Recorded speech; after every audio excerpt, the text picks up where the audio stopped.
तो स्वागत है आप सभी का एक और नए वीडियो में, एक और नए पार्ट में of this second chapter that is going on which is work power and energy. इसमें हम पहले न्यूमेरिकल सॉल्व करेंगे। तो straight away will start the numericals बिना किसी बकवास को शुरू किए। बिना कुछ बकवास किए हम कुछ न्यूमेरिकल सॉल्व करते हैं। क्वेश्चन नंबर 1 पर आते हैं। क्वेश्चन नंबर 1 क्या कह रहा है? क्वेश्चन नंबर 1 कह रहा है two bodies of equal masses are placed at height h and 2h. Find the ratio of gravitational potential energy. मुझे पता है कि gravitational potential energy is given by mgh. तो this is the gravitational potential energy of the first body.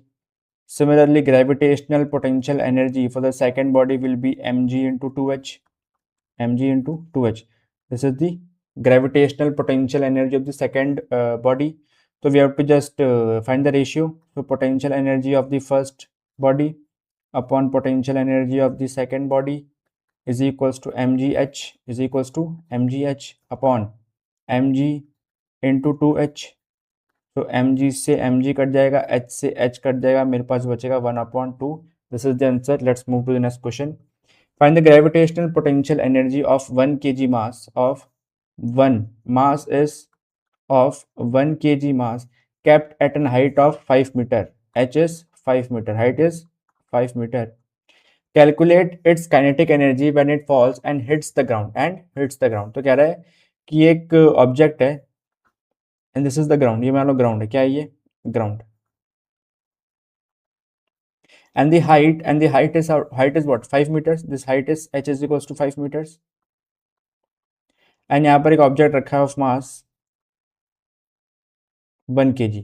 तो पहली चीज तो मुझे निकालनी है. अच्छा, फाइंड द ग्रेविटेशनल. तो gravitational potential energy is given by mgh. Mass is 1, g is 10 and h is 5. तो potential energy is 50 joules. How much? 50 joules. ना पूछा है calculate its kinetic energy when it falls and hits the ground. तो जब वो it will fall and hit the ground तो उसकी पूरी काइनेटिक एनर्जी किस में बदल जाएगी? उसकी जो पूरी पोटेंशियल एनर्जी है वो किस में बदल जाएगी? काइनेटिक एनर्जी में. तो हम लिखेंगे दैट दिस 50 जूल्स. तो जब वो नीचे गिर रहा होगा, जब वो मान लो अभी पॉइंट ए पर है और वो बी पर आएगा तब उसकी वेलोसिटी होगी v. तो हम लिखेंगे दैट उसकी जो पोटेंशियल एनर्जी है will be converted into its kinetic energy at point B. जब वो फ्लोर पे गिरेगा, जब वो धरती पे गिरेगा, तो potential energy is 50 joules is equals to half mv². तो जो काइनेटिक एनर्जी है वो भी 50 जूल्स ही होगी, क्योंकि इसकी पूरी काइनेटिक एनर्जी पूरी पोटेंशियल एनर्जी में बदल गई है. तो kinetic energy will be same. Next, a body of mass 10 kg falls from a height of a body of mass. This is mass. A body of mass 10 kg falls from a height of 20 meter to h is equals to 8 meter.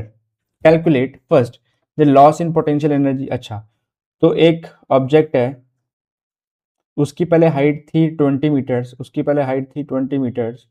तो यहाँ पर उसकी height थी 20 metres.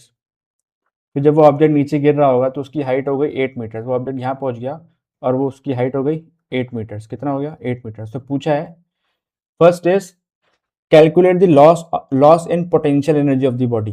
तो मान लो ये ए है, ये बी है. तो potential energy at A is mgh. Mass कितना है? Mass is 10, g is 10, h is 20. तो एट ए उसकी पोटेंशियल एनर्जी है 2000 जूल्स. How much? 2000 जूल्स. अब मैं निकालूं पोटेंशियल एनर्जी एट बी. तो mgh, मास कितना है? 10, g है 10 और हाइट कितनी है? 8. तो ये हो गया मेरा 800 जूल्स. तो पूछा what is the loss in potential. तो 2000 थी पहले पोटेंशियल, अब हो गई कितनी? 800. तो कितने का लॉस हुआ? लॉस हो गया मेरा 1200 का. कितना? Loss of 1200 joules. तो first part is done. What is the second part? Second part में क्या बोल रहा है? The total energy possessed by the body at any instant. तो हमें पता है जब कोई भी बॉडी फॉल करती है ना, जब किसी, हमने पिछले पार्ट में देखा था, जब कोई भी बॉडी फॉल करती है तो किसी भी मोमेंट पर उसकी जो टोटल एनर्जी है वो हमेशा mg h के बराबर ही होती है, तो उसकी हमेशा एनर्जी किसी भी पॉइंट पे कितनी होगी, m that is 10 into g that is 10 into h that is 20। तो किसी भी पॉइंट पर उसकी टोटल एनर्जी हमेशा कितनी होगी, 2000 joules, and this we have proven in the previous part of this chapter. So you go and watch that previous part, so you will get to know that why it is 2000 joules. Next is calculate the height through which a body of mass 0.5 kg is. अच्छा, I have to calculate the height जब एक मास जो कि 0.5 kg है is lifted if the energy spend in doing so is 1 joules. तो अगर पूछा है कि अगर एनर्जी स्पेंड मैंने 1 जूल करी, एनर्जी स्पेंड अगर मैंने 1 जूल करी, तो हम उस ऑब्जेक्ट को जिसका कि मास 0.5 kg है उसको मैं कितनी हाइट तक पहुंचा सकता हूँ। ठीक है, तो मुझे पता है पोटेंशियल एनर्जी इस mgh, मुझे पोटेंशियल एनर्जी दी हुई है 1, मास दिया हुआ है 0.5, g की वैल्यू कितनी है 10, h निकल जाएगा, h will be 1 upon h will be 1 upon 5, h will be 1 upon 5 metres, क्योंकि 0.5 इंटू 10 क्या होता है 5, तो h होगा राइट हैंड साइड, 5 नीचे जाएगा, तो 1 अपॉन 5 इज 1.5 मीटर्स। इसको हम सॉल्व करेंगे तो कितना आएगा 5 0 0.2 metres, 0.2 metres. All questions are easy, very easy, very very easy. Question number 5, a body weighing 50 kilogram force, 50 kilogram force, तो मास इज व्हाट, उसका वेट दे रखा है, इनफैक्ट उसका वेट दे रखा है, राइट, उसका वेट दे रखा है कितना 50 kilogram force, climb up from the first floor at a height of 3 metres. अच्छा, जो फर्स्ट फ्लोर है, वो जो फर्स्ट फ्लोर है उसकी जो हाइट है, उसकी जो हाइट है वो है 3 metres. How much, 3 metres. Above the ground to the third floor at height 9 metre above the ground. तो ये फर्स्ट फ्लोर, ये मेरा सेकेंड फ्लोर और ये मेरा थर्ड फ्लोर।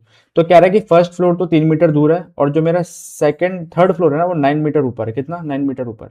अच्छा, what will be the increase in his gravitational potential energy. तो हम फर्स्ट फ्लोर पे निकालते हैं what is the gravitational potential energy at first floor. तो उसका वेट कितना है 50 किलोग्राम फोर्स, तो 50 इंटू 10 एम जी कितना है एम जी, एम जी मैंने कर दिया, एम जी इंटू एच कितना है, एच है मेरा 3 मीटर, एच है मेरा 3 मीटर, तो 5 3 1500 जूल्स। अच्छा, अब देखते हैं कि थर्ड फ्लोर पे उसका पोटेंशियल एनर्जी कितना है, थर्ड फ्लोर पे उसका पोटेंशियल एनर्जी कितना है, m g that is 50 into 10 into height कितनी है 9, तो दिस इज 9 5 4500, कितना 4500 जूल्स। ठीक है, what will be the increase in its gravitational, तो इंक्रीज कितना हुआ 1500 से हो गया 4500, तो कितना हुआ 1500 से 4500, तो 30, तो 3000 जूल्स का इंक्रीज हुआ प्लस 3000 जूल्स, सो 1500 प्लस 3000, तो 4500 जूल्स हो गया। So there is increase of 3000 joules of energy. आगे चलते हैं। A man of mass 50 kg, a man of mass 50 kg climbs up a ladder of height 15 meter, climbs up a ladder of height 15 meters, calculate the work done by man। तो work done is what, mgh, force into displacement, तो mg कितना है 50 और g मेरे को दे रखा है 9.8, हम मुझे दे रखा है क्वेश्चन में g लेना है 9.8 और h कितना है 15, h कितना है 15, तो this is 5 into 98 into 15, 5 into 98 into 15, this is the first part. Now what is the second part? Second part is the increase in his potential energy। तो जितना हमने वर्क डन किया mgh, mgs is equal to potential energy, तो potential energy भी क्या होगी mgh ही होगी, potential energy will be mgh। तो जो इसका आंसर आएगा सेम आंसर इसका भी आएगा। इसका आंसर देख लेते हुए कैलकुलेट करके, तो इसका आंसर आ रहा है 5 into 98, 5 into 98 into 15, that is 7350 joules, 7350 joules, 7350 joules. और सेम आंसर यहाँ पर भी आएगा, same answer first and second का सेम आंसर है, फर्स्ट एंड सेकंड का सेम आंसर है। अब चलते हैं 7th क्वेश्चन पर। A block A weighing 100 newton is pulled up a slope of length 5 metres. अच्छा, ये स्लोप है, this is the slope and this is the weight, तो weight is what, how much, 100। अच्छा, अब a block weighing 100 Newton is pulled up a slope length 5 meter by means of a constant force equal to 100 Newton. अच्छा, constant force is 100 Newton, constant force कितना है, 100 Newton. अच्छा, what is the work done by force in moving the block। तो work done तो मुझे पता है, force into displacement, work done तो पता है मुझे, फोर्स इंटू डिस्प्लेसमेंट। तो फोर्स कितना है, 100 न्यूटन, डिस्प्लेसमेंट कितना है, 5, तो वर्क डन हो जाएगा कितना, 500 जूल्स, 500 जूल्स। अच्छा, अच्छा, इसमें लिखा 5 मीटर अलॉन्ग दिस स्लोप। अच्छा, 5 मीटर अलॉन्ग दिस स्लोप, ठीक है, तो वर्क डन तो हमने निकाल दिया 500 joules. Second is what is the increase in potential energy. तो again potential energy is mgh, potential energy is mgh। अब जब मैं इस बॉक्स को यहाँ लेकर आया तो ये बॉक्स यहाँ पहुंच जाएगा। जब वो बॉक्स यहाँ पहुंचा तो what is the height of the box from this horizontal line, 3 metre. तो mgh, मास कितना है, मास इज 100, क्योंकि mg तो फोर्स ही होता है, वेइंग, वेट उसका 100 न्यूटन है, तो mg is the weight, mg is the weight. और h कितना है, 3, तो उसका आंसर आ जाएगा 300 जूल्स। तो पोटेंशियल एनर्जी अलग है, वर्क डन अलग है यहाँ पर। Account for the difference in work done by the force and increase in potential energy. Account for the difference, तो कितना डिफरेंस है, difference is 200, difference is 200 joules. देखो वर्क डन 500 है और पोटेंशियल एनर्जी 300 है, तो कितना डिफरेंस है, 200 जूल्स। कितना, 200 जूल्स। ये इनफैक्ट जो mg है ना, दे रखा है मेरे को, mg weighing 100 Newton, that is mg, mass into g, gravity, right. Next, find the kinetic energy of the body of mass 5 kg moving with uniform velocity. तो हमें पता है kinetic energy is half mv², तो half into mass 5 kg into v square, that is 100, so this is 2 5s are 10, 5 5s are 20, 250, how much, 250 joules। बहुत ही आसान। if the speed of car is halved, if the speed of car is halved, हाँ ठीक है, तो kinetic energy is half mv square, half mv square। if the speed of car is halved, तो new kinetic energy dash is equals to half m, it is halved, तो v by 2 का square, v by 2 का square, तो this is 1 by 2 m v square by 4, तो this is 1 by 8 m v square, right। how does the kinetic energy change, so the new kinetic energy will be what, one fourth of the old kinetic energy, the new kinetic energy will be 1/4 of the old kinetic energy, the new kinetic energy, यानी कि kinetic energy new, that is kinetic energy dash, is 1/4 of the old kinetic energy, right। this is the simple solution, बहुत ही आसान, मतलब इससे आसान तो कुछ हो नहीं सकता। two bodies of equal mass, question number 10, two bodies of equal mass, let's say I have body 1 and this is body 2 and दोनों का ही mass is m, दोनों का ही mass is m, are moving with uniform velocity v and 2v, इसका velocity v, इसका velocity 2v। Find the ratio of their kinetic energy, तो इसका kinetic energy क्या होगा, हाफ mv², और इसका kinetic energy half into m into 2v का whole square, that is half into m into 4v², तो इसका रेशियो ले लो।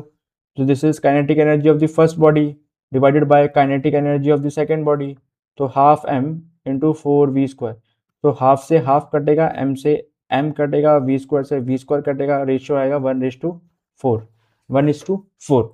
Now next move to the next question, that is 11, two bodies have masses in the ratio 5:1। तो मान लो एक body है m1 upon m2, उनका ratio है 5:1, कितना, 5:1, ठीक है।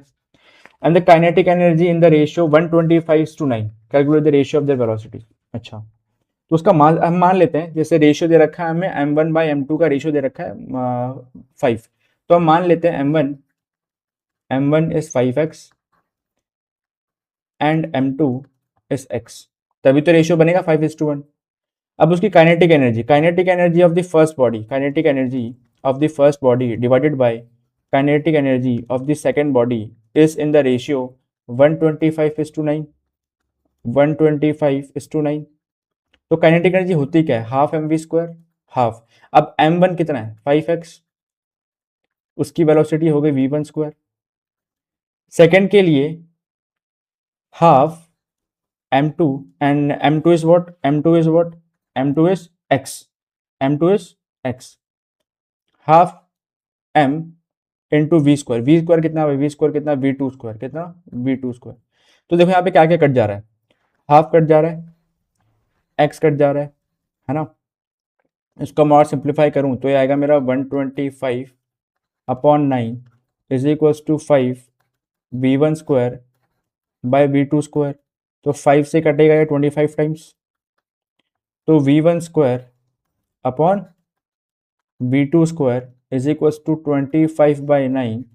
तो which implies v1 by v2, which implies v1 by v2 is equals to under root 25/9, that is equals to 5/3, that is equal to 5/3। बहुत ही आसान क्वेश्चन, बहुत ही simple question.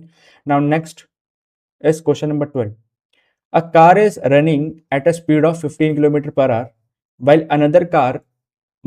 another similar car, then ये हम कह सकते हैं if the car are similar, mass is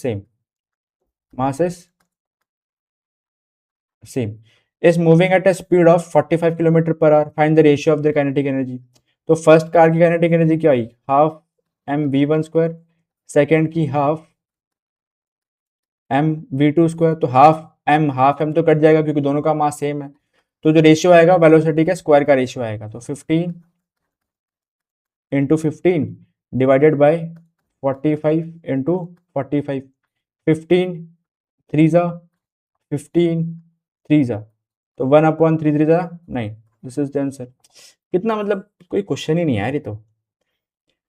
A ball of mass 0.5, a ball of mass is how much, 0.5 kgs, mass is 0.5 kgs, slows down from a speed of 10 metre per second. उसकी पहले speed थी, initial speed थी 10 metre per second, और फिर उसकी final speed कम हो गई, क्या हो गई, कम हो गई, from 10 to final velocity 6 meter per second. Calculate the change in kinetic energy of the ball. तो चेंज इन काइनेटिक एनर्जी क्या होती है, delta change in kinetic energy, final kinetic energy minus initial kinetic energy. तो final kinetic energy कितनी है, half into mass into velocity square, final minus initial कितनी है, half into 0.5 into 10 square. तो this is how much, तो ये मेरा हो गया हाफ इज 0.5 इज 1/2, तो मैंने 0.5 अपॉन 2 तो कॉमन ले लिया, बचा क्या 36 माइनस 100, 36 माइनस 100। तो दिस इज व्हाट 1/4। देखो 0.2 कितना होता है, 0.5 कैन बी रिटर्न एज 1/2, तो 1/2 तो है ही, तो ये 1/4 हो जाएगा, 1/4 एंड दिस इज माइनस 64। तो दिस इज 4 एंड 4 1 ज़ा 4, 4 1 ज़ा 4, 5 6 24, 4 6 ज़ा 24, तो दिस इज 16 माइनस 16।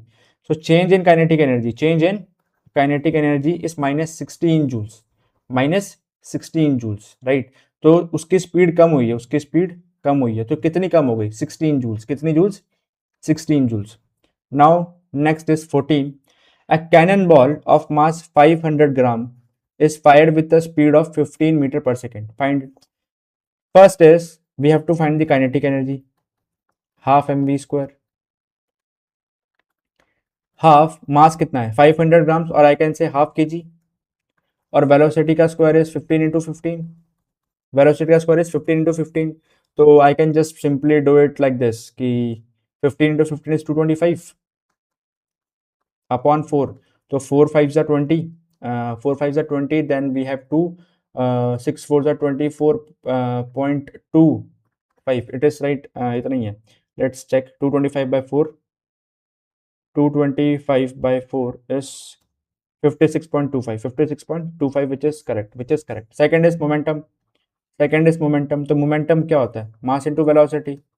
मास कितना है, हाफ kg, भाई 500 ग्राम को हाफ kg बोलते हैं, इंटू वेलोसिटी 15, तो 15 को करेंगे डिवाइड बाय हाफ, तो 7.5 kg metre per second. This is the momentum.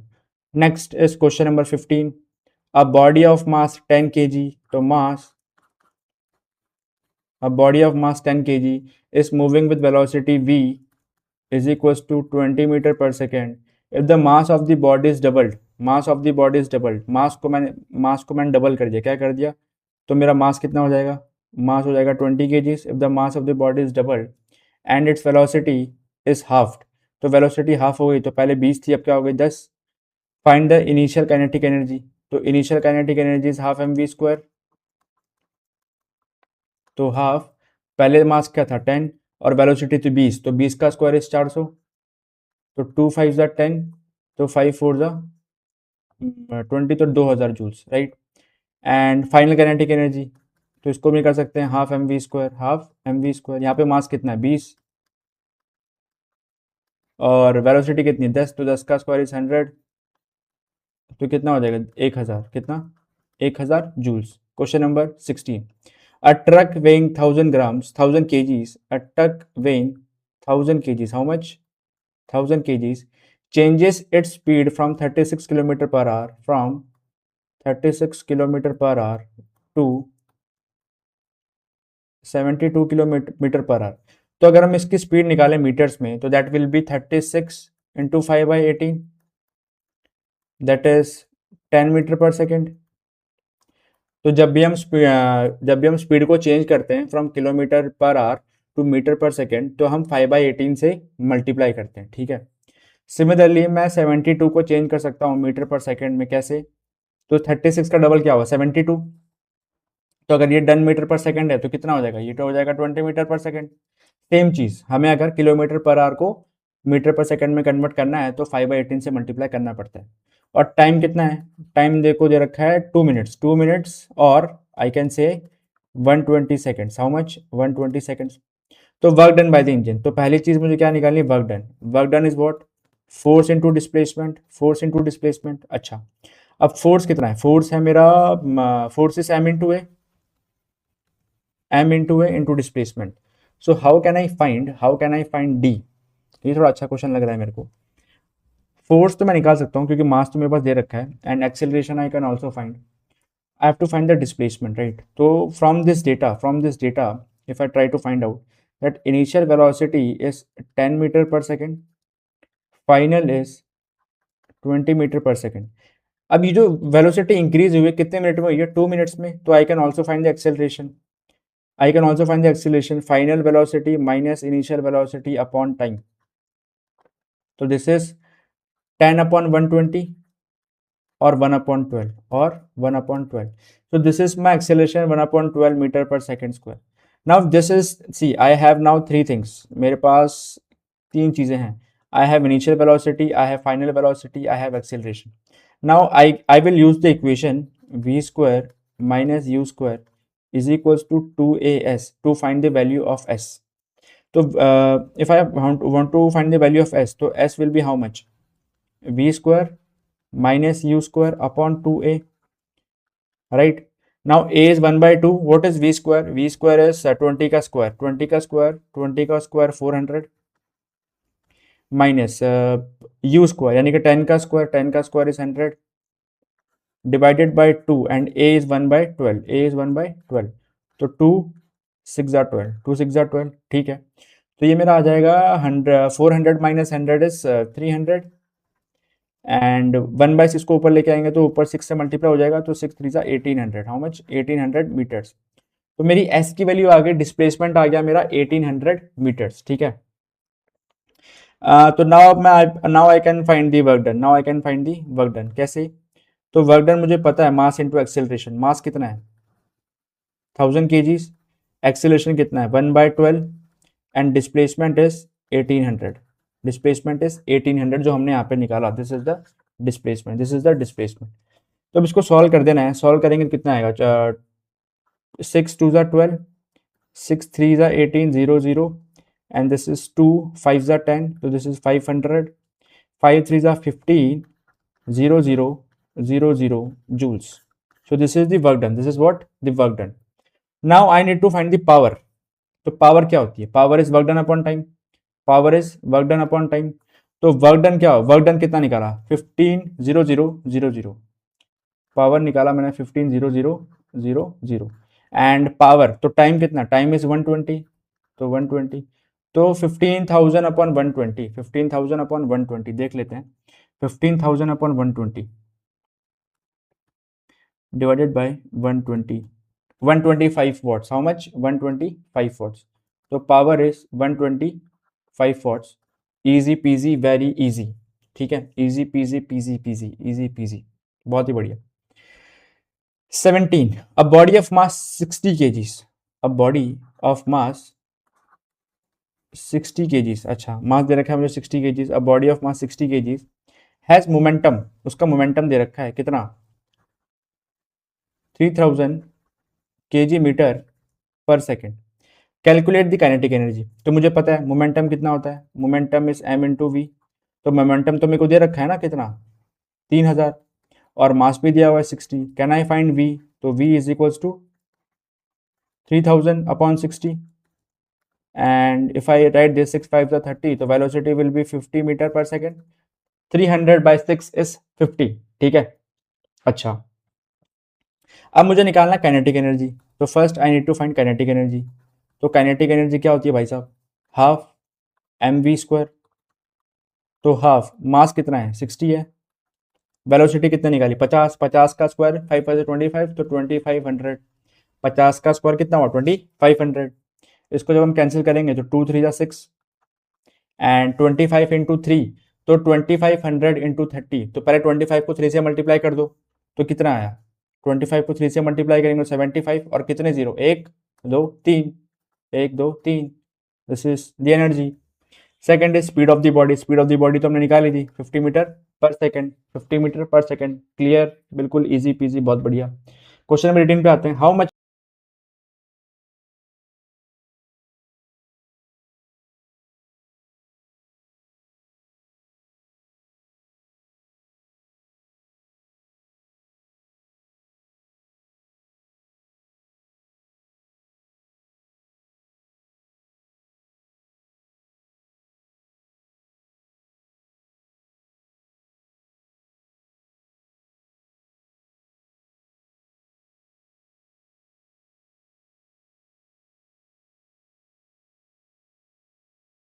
Question number 19. Question number 19. How much energy is gained by a box of mass 20 kgs when a man, अच्छा, how much energy is gained by a box? How much? So if the mass of the box is 20 kgs, how much energy is gained by a box of mass 20 kg when a man carrying the box waits for 5 minutes for a bus? तो zero, energy gain भाई वो wait ही कर रहा है, उसमें कोई work done थोड़ी क्या है, तो वर्क डन जीरो है, work done is zero, therefore energy stored will be zero, वो बस वेट ही तो कर रहा है, एनर्जी स्टोर्ड इज जीरो, तो फर्स्ट में energy stored will be zero, ठीक है। सेकंड में क्या कह रहा है, सेकंड में कह रहा है runs carrying the box with the speed of 3 meter per second to catch the bus, तो इसमें भी मेरे ख्याल, अच्छा 3 मीटर, हाँ, तो मुझे वो उसकी वेलोसिटी है 3 मीटर पर सेकेंड, तो मुझे फिर काइनेटिक एनर्जी मिल सकती है हाफ एम वी स्क्वायर, तो हाफ मास कितना है 20 और वेलोसिटी कितनी है 3, तो 3 का स्क्वायर इज 9, 3 का स्क्वायर इज 9, 2 1 जा 2 10, तो this is 90 joules. And she raises the object by 0.5 metre, वो ऑब्जेक्ट को उठा के किसी हाइट से उठा के ऐसे 0.5 मीटर ऊपर उठा लेता है, 0.5 मीटर ऊपर उठा लेता है, तो उसने उसको दी ग्रेविटेशनल पोटेंशियल एनर्जी, तो वो कितना होता है एम जी एच, और जी की वैल्यू कितनी दी है 10, तो मास है मेरा 20, ग्रेविटी है 10 और हाइट है मेरी 0.5, तो this will be how much, 10 को मल्टीप्लाई करेंगे 0.5 से तो 5 आएगा, और 5 इंटू 20 तो ये 100 आ जाएगा, 100 जूल्स, क्लियर, बहुत आसान था क्वेश्चन था। अगले क्वेश्चन पे चलते हैं, a bullet of mass 50 gram is moving, a bullet of mass 50 ग्राम, तो 50 ग्राम का क्या मतलब हुआ, 50 ग्राम का मतलब हुआ 0.05 kgs is moving with velocity 500 meter per second, it penetrates 100 centimeter into the steel target, अच्छा एक टारगेट है उसमें वो पेनिट्रेट हो गया, क्या हो गया पेनिट्रेट, कितना पेनिट्रेट हुआ, वो पेनिट्रेट हुआ 10 सेंटीमीटर तक, ठीक है, वो ए से बी पेनिट्रेट हो गया 10 सेंटीमीटर तक, ये टारगेट है ये, उस पर बुलेट लगी ऐसे, वो बुलेट आ रही थी यूँ, उसकी बुलेट यूँ आ रही थी, उसने बुलेट को जैसे ही ए पे हिट किया, वो यहाँ पे पेनिट्रेट कर गई, कितना 10 सेंटीमीटर, ठीक है। एंड कम्स टू रेस्ट, और यहाँ पर आ गई रेस्ट पर, और यहाँ पर आ गई रेस्ट पर। Calculate the kinetic energy possessed by the bullet and the average retarding force offered by the target. अच्छा, तो हम फर्स्ट केस निकालते हैं काइनेटिक एनर्जी। तो मुझे पता है kinetic energy is half mv²। अच्छा, हाफ, तो मास कितना है 0.05 इंटू वी स्क्वायर कितना है 500 इंटू 500। तो हम इसको ऐसे लिखेंगे 0.05 को, तो दिस इज हाउ मच, तो 0.05 और यहाँ पे 2 जीरो, तो हम इसको लिख सकते हैं 1/2 इंटू 5 इंटू 5 इंटू 500। नाउ मैं 5 को 100 को 2 से डिवाइड करूंगा तो दिस आएगा 250।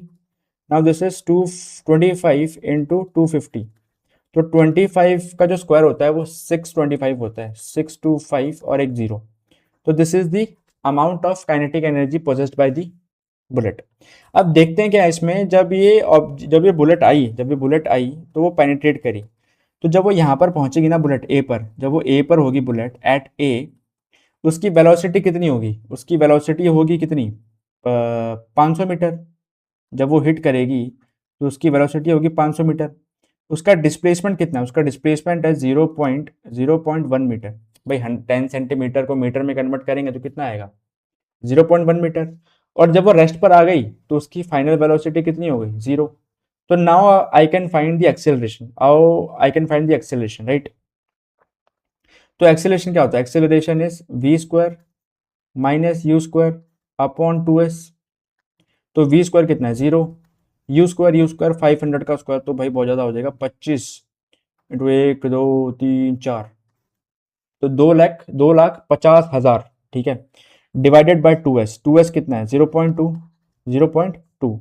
तो जब हम इसको सॉल्व करेंगे तो मेरे पास आएगा, इसको सॉल्व करना पड़ेगा, तो a विल बी, हमें a मिल जाएगा कितना माइनस 2,50,000 डिवाइडेड बाय 0.2, 2,50,000, तो हम इसको कर ही लेते हैं, 2,50,000, 2,50,000 डिवाइडेड बाय 0.2, दैट इज 1250, 12,50,000, कितना 12,50,000, तो ये मेरा 12,50,000, 12,50,000, राइट। ओके, यही है, वैसे चेक करना पड़ेगा। 2,50,000, 2,50,000 divided by 0.2 is 12,50,000, 12,50,000। Okay, this is my acceleration metre per second square. तो फोर्स क्या होता है, फोर्स होता है मेरा m इंटू ए। तो मेरा मास कितना है, मास है मेरा 0.05, और एक्सेलरेशन है माइनस 1,25,000, और हाँ 1,25,000, ठीक है, 12,50,000 और 1,25,000, 1,25,000, तो 1,25,000, 1,25,000, 1,25,000 multiplied by 0.05, that is 6250, -6250, -6250 newtons. इतना रिटार्डिंग फोर्स उसको फील हुआ, इतना रिटार्डिंग फोर्स उसको फील हुआ। Now let's move to the next question, that is a spring is kept compressed by a small trolley of mass 0.5। तो trolley का weight कितना है 0.5 kg, lying on a smooth horizontal surface. तो surface कैसा है, smooth है, कैसा है, smooth horizontal surface, as shown in the adjacent figure. When the trolley is released it is found to move at a speed of 2 metre per second. तो जब वो trolley को पहले प्रेस किया, ट्रॉली को पहले प्रेस किया और जब छोड़ा तो पाया गया कि जो वेलोसिटी है वो कितनी है ट्रॉली की 2 metre per second. What potential energy did the spring possess. मुझे पता है कि स्प्रिंग, जब हम स्प्रिंग है, ये जो मेरी स्प्रिंग है, ये नॉर्मल कंडीशन में स्प्रिंग है, ठीक है, जब मैं इसको कंप्रेस करूंगा तो वो ऐसे दिखेगी। तो मैंने उसको कंप्रेस किया, क्या किया, कंप्रेस किया। तो जब मैंने कंप्रेस किया तो मैंने वर्क डन किया, यानी पहले उसकी पोजीशन ऐसी थी, अब यहाँ पर पहुंच गई। तो मैंने उसको कंप्रेस किया कुछ डिस्टेंस डी के लिए, कुछ डिस्टेंस d तक मैंने उसको कंप्रेस किया एक फोर्स अप्लाई करके, तो मैंने वर्क डन किया, तो वो वर्क डन स्टोर हो जाएगा in the form of spring potential energy, in the form of spring potential energy. और जैसी मैं वो फोर्स हटाऊंगा, जैसे वो अप्लाइड फोर्स में हटाऊंगा, स्प्रिंग ऐसे हो जाएगी, अपने ओरिजिनल शेप में आ जाएगी और धक्का देगी ऑब्जेक्ट को। क्या देगी? धक्का। तो उस धक्के की वजह से जो स्पीड मिली उसको, it is 2 metre per second. तो हम कह सकते हैं कि जो पोटेंशियल एनर्जी स्प्रिंग में स्टोर थी वही तो कन्वर्ट हो गई काइनेटिक एनर्जी में। तो बस potential energy of spring is equal to kinetic energy of the trolley. तो मास कितना है? 0.5 half m into v square. V square कितना है? 2 का स्क्वायर 4। तो दिस इज हाउ मच? देखो भाई बहुत ही आसान है, 2 2 ज़ा 4 एंड दिस इज 1 जूल। भाई 1 जूल ऑफ एनर्जी मिली। बहुत ही सिंपल था ये तो, बहुत ही सिंपल था। डायग्राम तो ऐसे बना रखा है कि पता नहीं क्या ये क्वेश्चन पूछा है, मुझे भी शर्म आगे सॉल्व करते हुए। Now let's move on to the question number 22 and in this question it is a good question, so I've just written the solution by myself, not with a pen. तो कह रहा है कि Natasha is being constantly scolded by her mother for being unfit.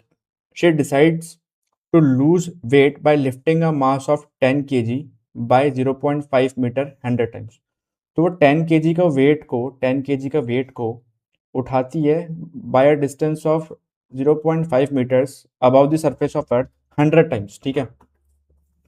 Assuming that potential energy lost each time during the lowering of mass is dissipated. तो कह रहा है कि अगर हम पोटेंशियल एनर्जी जो लॉस्ट हुई है वो डिसिपेट हो रही है, क्या हो रही है? डिसिपेट हो रही है, यूज हो रही है। तो बताओ कि work done bye her against the gravitational force, उसने ग्रेविटेशनल फोर्स के खिलाफ कितना वर्क डन किया? तो उसने 100 बार उठाया वो वेट, तो उसने 100 बार उठाया। तो हम पहले निकालते हैं वर्क डन जब वो एक बार उठाए।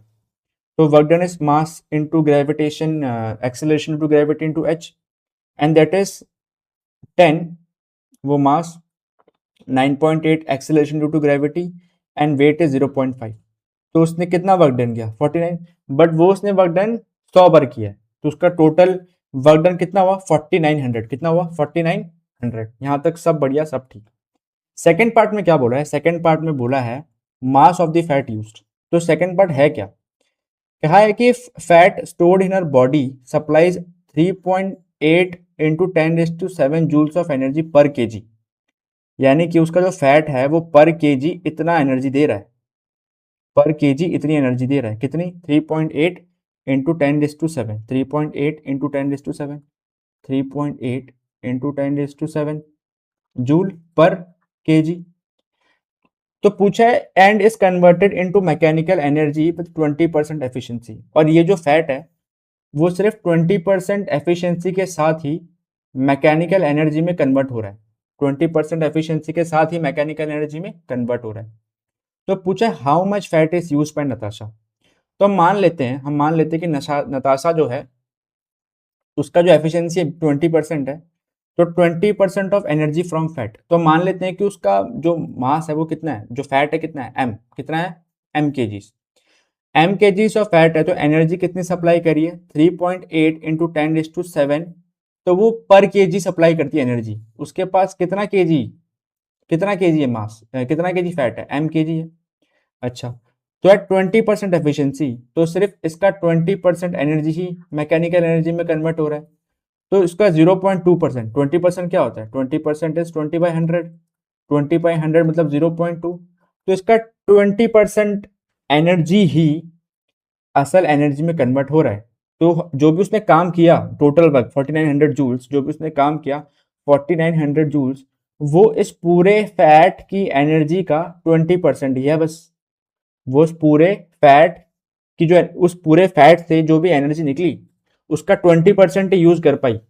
तो वो जो 20% यूज कर पाई उससे उसने टोटल काम कितना किया? 4900। बस अब मुझे इसको सॉल्व करके मास निकाल लेना है। तो m is how much? 4900 divided by 0.2 into 3.8 into 10⁷, and mass comes out to be 6.45 into 10⁻⁻4 kgs, and in grams it is 0.645 grams. So with this we come to an end of the exercise of this chapter, work, power and energy. In the second part where we have जहां पर हम already discuss कर चुके हैं conservation of energy, उसके numericals करेंगे, right? Till then keep learning and thanks for watching.